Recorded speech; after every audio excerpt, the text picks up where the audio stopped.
Welcome to the first Palm Springs Power Preseason podcast. I'm Wes Williams alongside Steve Sitter. There's 2 weeks until the season starts, and there's plenty to be excited about. Oh, absolutely. We've got a few returners coming back, I believe 6. And there are some big names coming back as well. I know the starting pitcher opening day is going to be a returner, and just a lot to look forward to. There's going to be a lot of hunger from these players.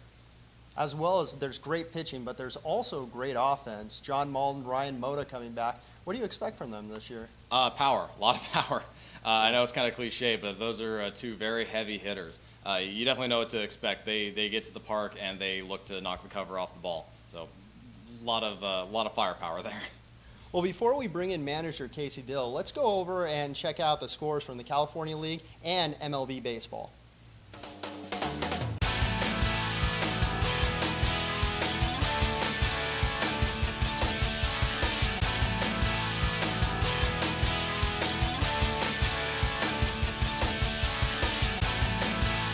And we are back. I'm Steve Sitter, broadcaster for the Palm Springs Power. Joining me is manager Casey Dill.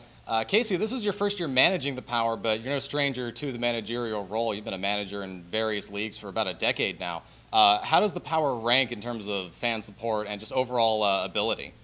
I haven't been to a better community in all my 10 years of managing between professional and summer collegiate baseball. The way the community supports this team and embraces the team is better than anywhere that I've been.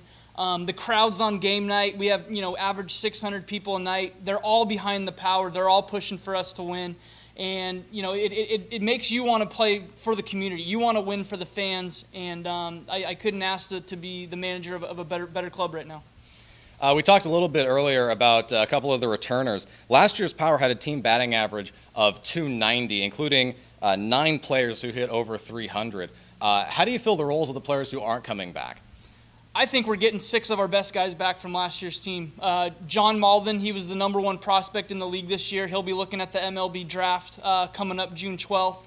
We get our #1 starter back in Jordan Drabulbis.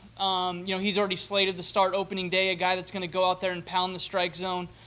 Throw good pitches and force bad contact. Ryan Mota, who hit in the middle of our lineup last year, he was all conference this year at Riverside City College, hit 12 home runs. So another guy that's coming back that's going to anchor the middle of our lineup and hit for a lot of power.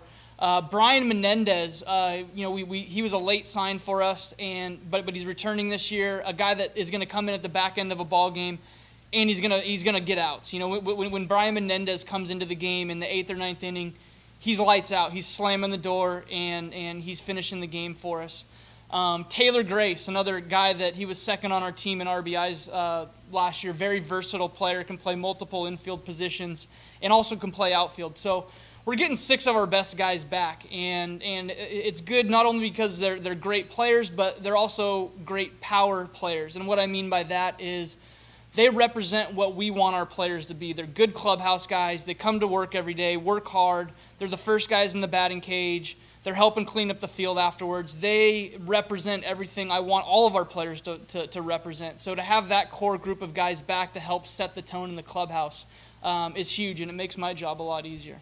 This is the first year since 2010 that the Power are not CCBL champions. For those returners, do you think that's going to make them even more fired up to play well in front of these fans? Yeah, absolutely. Those guys are coming in and they know that the goal of the Power, our success isn't determined by wins; it's determined by championships. And those 6 guys already know that, and they can help the new guys understand that. So they're coming in here with the idea.